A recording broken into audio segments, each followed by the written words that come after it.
Hi, everyone. Good to be back with you again. As you can see, our combatants today are the Reds, who are 2-14 and are pretty bad for whatever reason early on in 1908.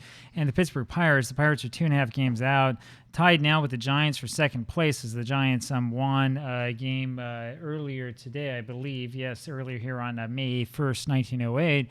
And now here come the Pirates trying to win yet another one from Cincinnati. Mike Mitchell will lead this off for the Reds. He rolls a 51 for a 9 against Howie Kamnitz. He gets a base hit and then winds up being caught trying to steal. So there's one out here in the top of the first, and Rudy Holtzwood is up there and rolls a 33 for a 7. It's a single to right field. And Holtzwood now is a runner on at first. We'll check him really quick.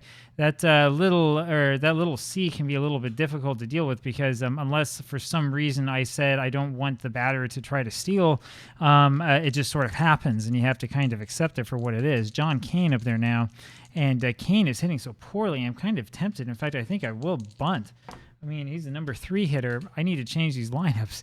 Bunts 2 foul balls off. 0-2 the count now on Kane, who's hitting 145 with a 182 slugging percentage. I mean, this is just atrocious. Kane now rolls a 53 for a 17. That's changed to 21, and that's going to be an error on the first baseman. So Honus Wagner makes a good throw over to Swasina, who's got a 2 rating. So if you don't know this, I mean, all of the fielders have different ratings, right? And Swasina's 2 rating is pretty poor for first baseman. And so Swasina makes the error, and if Holtzwood were a little bit faster, he would have scored. That'll bring up John Gansel, who's actually a somewhat respectable hitter for 1908. And let's see if Gansel can drive one of these runners in. Only one out, and they're going to play the infield back.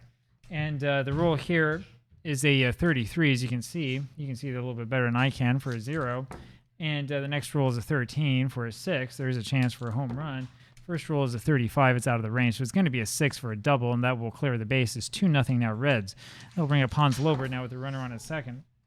Hans rolls a 31 for an 8, and there's a comeback over to Howie Kamnitz, and Gansel goes to third. 2 away. Admiral Schley up there now. And Schley rolls a 36 for a 33. There's a strikeout for Kamnitz, and he gets out of the inning in a huff and a puff. And we'll go to the bottom of the first inning, but I need to pause this for a second. I will be right back with you. All right, everybody, we're back, and here we are in the bottom of the first inning. So Honus Wagner up for the Pirates, and let's see what Honus can do. Pirates are down 4-2, and he rolls a 42 for a 9. That's going to be a single against Annie Coakley, the B, but of course he has a little C, and so Wagner then gets thrown out trying to steal. 1 away for the Pirates here, bottom of the first, and it's Fred Clark. And Clark rolls a 36 for a 14. He will take his base, and that'll bring up Tommy Leach. And we're going to run a little hit and run action here. And the roll is a 33 for a 0. And Leach's second roll is a 42 for a 2. And that's going to be a triple to right field. And this is a little bit of a rare one for you, as Leach tried to stretch that one into an inside-the-park home run. It ends up being thrown out. The throw goes Mitchell over to Huggins and then down to Schley for the put out of the plate. So it's a 2-1 game, nobody on base now, 2 outs, bottom of the first inning. We've had a lot already. How about that? How's that for entertainment? And here's Abaticio, rolls a 42 for a 22, changed to a 21. That's going to be an error on Gansel, the first baseman. See, he's only got a 3. That's also a poor rating. Owen Wilson up now. Wilson rolls a 46 for a 27, and that's a ground ball over to the third baseman Lobert, who throws over to Huggins at second for the force. And we go to the top of the second. It's Dode Paskert up there now for Cincinnati. And Dode rolls a 33 for a 7. That's a single to right, and that'll bring up Miller Huggins with the runner on at first. Huggins, nobody out, rolls a 52 for a 27, and that's going to be a ground ball over to the third baseman Leach, who throws over to Abaticio covering at second for the out. And there's one away. They can't complete the double play with Huggins running so quickly, and that'll bring up Coakley. Huggins is fast. Coakley is not much of a hitter. Let's do a hit and run. Let's see what happens. The roll's a 64 for a 13, so it's a strike him out, throw him out, and maybe we should have bunted instead. So, it's always a guess. How are the dice going to land? We go to the bottom of the second. It's Harry Swasina. He rolls a 42 for a 13 and strikes out. One away. George Gibson up there now. Gibson rolls a 32 for a 26. It's a ground ball over to the second baseman Huggins, who makes the play and throws to first for the out. 2 away. Beals Becker is the next hitter, and he rolls a 13 for a 40. Changed to 36, it'll just be a ball.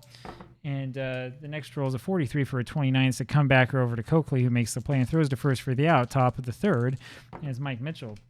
Mitchell rolls a 23 for a 32. It's a fly ball over to Wilson and right for the first out, one away. Rudy Holswood up there now. He rolls a 55 for an 8, and that's a ground ball over to Honus Wagner. Makes the play and throws to first, 2 away, and John Kane is up there.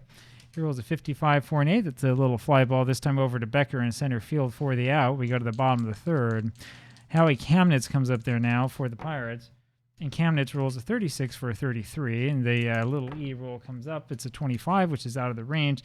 That's a pop-up over to the second baseman Huggins for the first out. One away. Honus Wagner now up there. Wagner rolls a 32 for a 26, and that's going to be a ground ball over to Huggins. And Miller makes the play and throws to first for the out, 2 away. And it's Fred Clark who rolls a 62 for a 12. That's a little ground ball over to Gansel, the first baseman, who does it himself to the bag. We go to the top of the fourth, and it will be John Gansel up there as the first hitter, hitting 238. Yeah, nobody has any power, so we won't worry about that. He rolls a 31 for a 9, and that's a base hit off of Howie Kamnitz. Puts him on as the runner on at first, and here comes Hans Lobert, runner on at first base, and 5 hits here so far for the Reds, who are hoping to hold on and win game number 3. Lobert rolls a 46 for a 29. Kamnitz gets the strikeout with that Y. It's his 3rd strikeout of this game. And here's Admiral Schley. He rolls a 45 for a 14, and he takes his base on the walk, and that'll bring up Dode Paskert. And, boy, this is where I wish I could look and see what Huggins is hitting. You'd think that you would include that so I don't have to go mess around with their statistics. All right, we're going to go ahead and bunt with Paskert here. And he rolls a 51 for a 9, and so that would have been a base hit. That ends up instead being a bunt over to the left side. Leach has it, throws over Abbatatio, covering at first for the out. And here's Miller Huggins, who's not hitting much better than Paskert. His 164, 180 slugging percentage. I was worried about that. But what does he do? He rolls a 15 for an 11, and that's a single that will score 2 and allow Huggins then to steal second base. So it's a 4-1 game now. Out comes the pitcher, Andy Coakley, with the runner on the second. He rolls a 14 for a 43. It's a fly ball over to center field, and Becker has that for the out. So we go to the bottom of the 4th inning now. Tommy Leach is the batter, and Leach rolls a 45 for a 14, and he will take his base, and up comes Abbatatio. Leach, we already know about him. He's fast, so we do the hit and run. It's a 46 for a 30. It's a little fly ball over to Paskert and left, 1 away. Here comes Owen Wilson hitting 281, a little bit of power. And he rolls a 62 for a 12, and so they stay out of the double play. That's a ground ball over to the second baseman, Huggins, who has to go to first with it, with Leach bearing down on him. 2 outs, and here's Harry Swasina. And he rolls a 65 for a 35. That's a pop-up over to the third baseman, Lobert, who gets that one in foul ground, and we go to the top of the 5th inning. Still now a 4-1 game for the Reds, and Mike Mitchell is up there. Mike rolls a 52 for a 27. That's a ground ball to Leach at third, and he throws to first for the out, 1 away. Rudy Holswood up now, and he rolls a 56 for a 34, and he strikes out. Strikeout number 4 for Kamnitz. 2 gone, and here's John Kane, and he rolls a 64 for a 13, and that's strikeout number 5 for Kamnitz. And we go to the bottom of the 5th. George Gibson is up for the Pirates. Gibson rolls a 43 for a 29. That's a comebacker to Andy Coakley, who throws to first for the out, 1 away. Beals Becker now rolls a 15 for an 11, and that's another single with the automatic stolen base after it, and that's something, but unfortunately for the Pirates, brings up the pitcher, and so Kamnitz will bunt, and the roll is a 24 for a 13. That's a strike. He gets another shot at it. Now a 21 for a 30. Good bunt over to the left side. Lobert has to go to first with it. Beals Becker is able to go over to third base because the ball was fielded down here. There's 2 out now, and here is Honus Wagner. Wagner, so far today, 1 for 2, had that single and was caught stolen in the first inning of the first at-bat of the game, hitting 345. Just a typical Honus Wagner season. We'll talk more about that later. And here Honus rolls a 23 for a 29. That's a comebacker over to Coakley, who makes the play and throws to first for the out. That does it. We go to the top of the 6th, and it's John Gansel. Gansel rolls a 25 for an 8. That's a ground ball to Honus Wagner, makes the play and throws to first for the out. 1 away. Hans Lobert up now. He rolls a 21 for a 30. It's a fly ball over to Clark and left, and Fred's got it for the out, 2 away, and it's Admiral Schley. He rolls a 52 for a 27. That's a ground ball over to the third baseman, Leach, who makes the play and throws to first for the out. So we go to the bottom of the 6th inning. Fast-moving game, and the Pirates' offense, which has been so good as of late, has kind of fallen asleep. Fred Clark up there now. I may have said his first name wrong a second ago. He rolls a 66 for a 0, and he's taking it out on me. And then a 22 for a 2, and that's a triple for Clark. And this is kind of a crucial moment of this game as Leach is up there now with the runner on at third and nobody out. Tommy Leach should be able to get the RBI here, and there's no need to play the infield in because the run doesn't really matter. And the roll is a 64 for a 29, so he's unable to drive the run in, as that's a ground ball back to Coakley, who looks Clark back to third and throws to first for the out, one away. Here's Abaticio, who's not hitting the way that he should, hitting only 206, 282 on base percentage. And Ed rolls a 64 for a 13, and he strikes out. So there's 2 away now, and here comes Owen Wilson again. And Wilson rolls a 36 for a 33. There is a little E, however. We'll see where this one comes down. It's a 15. How about that? So that ends up being an error. It's a ground ball over to Holsworth, and he boots it, and that allows the run to score. 4-2 is now the score. I thought that Cincinnati was going to get out of that one. They came close. Harry Swasina now with the runner on at first, and he rolls a 24 for a 13 and strikes out. We go to the top of the 7th inning. This is the way the Skeetersoft works. It's pretty quick. And here's Dode Pasker, top of the 7th, nobody out. And Dode rolls a 34 for a 44. It's a fly ball over to center field. Becker has that one for the first out, one away. And up comes Miller Huggins. Huggins rolls a 51 for a 9. He gets a base hit, and then he's caught trying to steal for the second out, 2 away, and it's Andy Coakley up there now. Coakley rolls a 16 for a 26. That's a ground ball over to the second baseman, Abaticio, who makes the play and throws to first for the out. We'll go to the bottom of the 7th inning, and this will bring up George Gibson. Gibson up there now, the catcher, and his roll is a 44 for an 8, and that's a single to left center field, and Gibson ends up on at first base, and now comes Beals Becker, who's got to bunt. You've got to figure he's got to bunt. And the roll is a 16 for a 28, so that's a comeback over to Coakley, who throws over to the second baseman Huggins, covering over at first. Keeps the Pirates out of the double play, puts a runner on in scoring position. Here's Howie Kamnitz. We're not going to bunt with him. We'll swing away. And how about that? He rolls a 51 for a 36. This will change to 40, and that ends up being a fly ball over to right field. Mitchell has that one, and because Gibson is slow, Mitchell's able to throw him out as he tries to advance on that deep fly ball to right. He throws him out. Good throw over to Lobert, who gets the tag down, and the Pirates can't catch a break. We go to the top of the 8th inning now. Still 4-2 Cincinnati, and it's Mike Mitchell up there. Mitchell rolls a 23 for a 32. That is a fly ball to Wilson in right field. He has that for the out, one away. Rudy Holsworth now rolls a 31 for a 9, and there's a single over short, and that'll bring up John Kane. Kane, again, as I said, hitting 138. He's 0 for 3 again today, and just not able to hit the ball. And so the rule for him is a 61 for a 40, changed to 36. It's going to be a wild pitch. Kamnitz with a wild pitch, and that moves Holsworth up to second. And Kane's next roll is a 12 for a 25, and so he lines into one to Abaticio, who makes the snag and flips over to Wagner for the double play. Poor luck there for John Kane, who's going to lose his space in the lineup. We go to the bottom of the 8th inning. It's Honus Wagner here. Honus rolls a 41 for a 28. It's a ground ball over to Holsworth, the shortstop, who makes the play and throws to first for the out, one away. Fred Clark up there now, and he rolls a 14 for a 43, and here comes that little E-roll. It's a 16, so it's underneath the range, and that's going to be another error on this time on Holsworth, the shortstop. 3 errors on the Reds so far, 1 out, and here's Tommy Leach with Fred Clark on at first, and we're going to hit and run. And it's a 56 for a 30. That's a fly ball over to left field. Paskert has that for the out, 2 away, and it's Abaticio up there now. And he rolls a 32 for a 26, and sometimes it's just not your day. That's a ground ball over to the second baseman Huggins, who flips over to Holsworth for the force out. We go to the top of the 9th. It's going to be John Gansel up there. Gansel rolls a 35 for a 9. That's going to be a single, and then he's caught stealing. Not a big deal. A lot of men caught stealing in this one, though. 1 away, and it's Hans Lobert. Lobert rolls a 64 for a 13 and strikes out. That's strikeout number 6 for Kamnitz. 2 away, and it's Admiral Schley. Rolls a 13 for a 36. That's a ball. His next roll, 53 for a 19, and that's going to be a line drive over to the third baseman, and it is Leach who makes that snag. And we go to the bottom of the 9th inning. Here is Chief Wilson and Andy Coakley working on a very, very good performance. Mr. 0 for 4, and what does he do? He gives up a 55 for an 8. That's a base hit over for Wilson, leading things off here in the inning.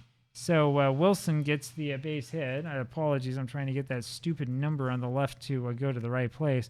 Wilson gets the base hit, and that means that the Pirates have something going on here in the bottom of the 9th inning. So now what do? That brings up Gibson. We know that nobody at the bottom, that brings up Swasina. We know that nobody at the bottom of the order is capable of getting a hit. Wilson, you don't want to protect necessarily that much because it's not Wilson's run that counts. Wilson's run counts you for nothing. So bunting here doesn't help you. You have to swing away with Swasina. So we're going to swing away with Swasina, and it's a 15 for a 10. And that's what you want to see if you're a Pirate fan, because Swasina gets the base hit, and that sends Wilson over to third. And that means that we've got runners now for the Pirates on at second and third base here in the bottom of the ninth inning. And the question now is, do you stick with Coakley or do you go with somebody else? And what do you do here? Do you walk? Well, walking him doesn't do very much. You bring the infield in is what you want to do. Bunting here for Gibson also doesn't really do much. We'll go ahead and let him swing away. He's hitting .231, hitting okay this season. So we'll let Gibson swing away. Infield will come in. There's no need to walk him. And the roll's a 15 for an 8, and that's a base hit, and that will score 1. And the second runner, however, is thrown out, Mitchell to Schley. So that settles the score a little bit, but not as much maybe as the Pirates want. It's a 4-3 ball game now with Gibson, a slow runner, over on at second. And now comes the inventive time, right? So we think, okay, do we want Becker to hit? Let's see what we can do here, first of all, with Gibson. Do we have anybody here on the bench who's a poor hitter who's fast? All right, because if they're not a poor hitter... Okay, so Danny Miller is not exactly the best hitter in the world. We're going to put Miller on as the pinch runner. And Becker is going to have a pinch hitter. That will be Charlie Starr, our good friend Charlie Starr, who hasn't hit for a while. The .091 average. He comes back into this. You remember Charlie Starr from the blog, right? Charlie Starr is Honus Wagner's replacement player. This is the replacement level shortstop for the Pirates. So Charlie Starr up there now with Danny Miller on at second base. 1 out, bottom of the ninth inning, 4-3 Reds. And, he rolls an 11 for an 8, and that's a single, and that will that score the run? I believe that does. Yes, that scores the run, and you can see here an S would have been out at home, so that pinch running decision that we made ended up really paying off dividends for us. And so Starr now is the runner on at first base, and there's still only 1 out, and that will bring up the pitcher, Howie Kamnitz. Kamnitz has pitched very, very well in this game, but the question is, can he do much more? I think we take him out, put him in a pinch hitter. It's going to be Warren Gill. Warren Gill ends up pinch hitting here for him. And I keep thinking I'm going to run it to somebody who should be starting instead of Swasina. You know, that's the way that it always is. Warren Gill now the pinch hitter with Charlie Starr on at first base.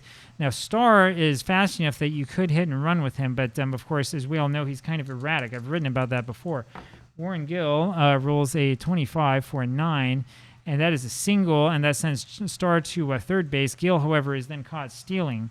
So this game has become very, very interesting very, very quickly, and this is sort of the way that it happens in 1908. One of the reasons why you want to play a season like 1908 is because you'll get these games that are really, really close, and that in which all sorts of strategy will take place.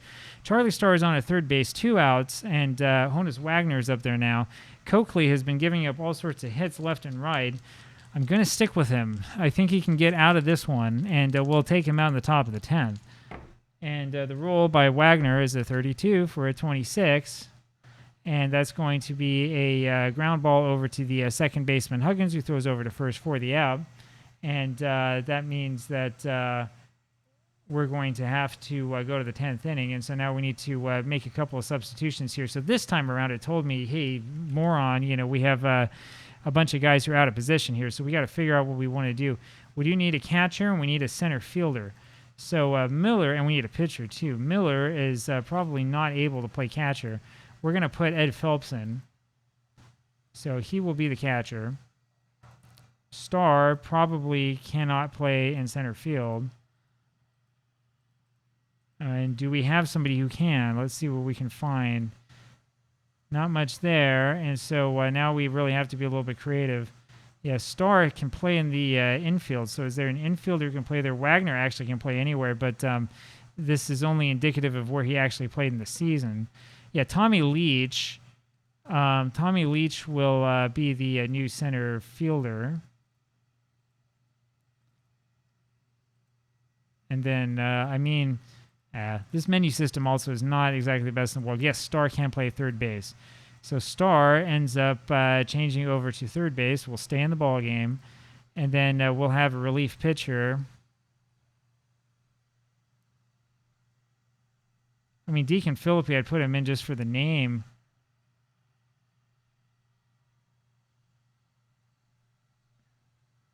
I almost want to use him as a garbage time pitcher, but let's put him in for a little while and just see what happens. Why not? You only live once. Deacon Philippi will come into this game with his 1 rating, but you want to have him in because of the name, because he was a great pitcher for the Pirates in recent years. And up to Adode Paskert, he gives up a single and then a stolen base right away. Paskert's the runner on at second right off the bat. Here comes Miller Huggins. Philippi's got a short leash. And Huggins rolls a 35 for a 14. That's a walk, and that'll bring up the pitcher, Andy Coakley. Coakley up there now. Philippi actually has had a couple of innings so far. Hasn't done very well with his chances. And we're going to put in a pinch hitter. And let's see. It's probably Morey or McLean. We'll do Morey. Mike Morey ends up coming up to pinch hit. Runners on at first and second. Swing away or bunt. We're going to bunt with him. And it's a good decision as it's a 26 for a 30. And that ends up being a bunt back to the pitcher, Philippi, who makes the play, throws over to first for the out. So Philippi's gotten 1 out. And that means that there are runners now on second and third with 1 out. And Mike Mitchell's up there. And the question is, do you want to pitch to Mitchell or you want to pitch to Holsworth? After looking at Holsworth's card, I think what we want to do is we want to walk him, and we want to pitch to Holsworth. So this is, as I've told you before, this is the way that this is played. You click the button and you say walk him. We do want to issue an intentional walk. There's the intentional walk, and that means that the next batter will be Holsworth, and I don't know why that thing is on 2 instead of on 1. Okay, so as I've said before, I mean, that little gadget in the corner, if we could get rid of that, it would make my life so much easier. All right. So Mitchell ends up taking the walk, and now here is Rudy Holsworth, who was not exactly a great player. The infield's going to come in. Holsworth is going to, what is he going to do? Do we want to bunt with him? Do we want to swing away with him? I'm just looking around for things that can go wrong on his card. I think we'll try to bunt with him. It'll be a little suicide bunt challenge. Why not? And it's a 64 for a 13, which is the worst thing that can happen. So that ends up being a strike on Holsworth, and the runner on third base is caught trying to steal. So Holsworth ends up missing the bunt entirely. So the thing I was looking at is I was trying to figure out how many 13s he has on the card, and I looked and I saw, well, he only has 2, and I thought, well, with only 2 on the card, maybe we can risk it, and we ended up catching one of the 2. So blame the dice, don't blame me. His next roll is a 34, 444. There is a little E, and the little E result is a 12, and that's going to be an error on the center fielder. And to score as Leach made a very, very poor play on that throw after the single came through into center field. And that'll bring up John Kane. So Holsworth now is on second base. By the way, Deacon Philippi, his 1 hasn't really come into play yet. That would have happened against anybody just with the rolls of the dice.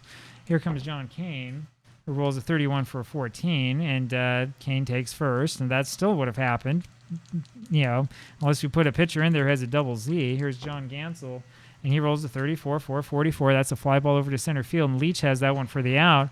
And so we're going to go now to the bottom of the 9th inning, or bottom of the 10th inning, my apologies, and we're going to change the pitcher and put somebody else in for Cincinnati. I'm not sure who they have in here. Bill Tozer is probably going to be at either him or Jake Weimer. But, you know, I'm going to look here probably to one of these other guys who actually has played in relief before. Billy Campbell, I think we're going to put in. I feel a little bit bad taking the team that's 2-14 and putting in a 1 pitcher for them, though I did just put in a 1 pitcher for the Pirates. So you can blame me one way or another. I'm not sure which one it is. Clark rolls a 43 for a 29. That's a comeback over to Campbell and makes the play and throws to first for the out, 1 away, and it's Tommy Leach. Tommy rolls a 21 for a 30, and that's a fly ball over to left field, and this time it's a Paskert who has that one for the out, 2 away. And here comes Ed Avaticio, and he's the last hope for the Pirates. And he rolls a 55 for an 8. That's a single to left center field.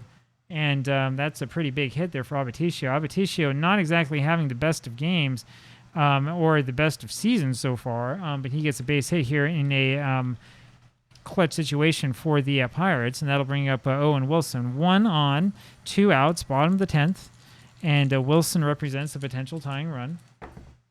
And he rolls a 64 for a 29. That's the way this one ends. That's a comebacker over to Campbell, who throws over to first for the out. So the Reds had a big lead, gave it up in the bottom of the 9th inning, come back big in the top of the 10th, and are able to win. That is their 3rd win of the season, and the Pirates are starting to slip already here in the early going.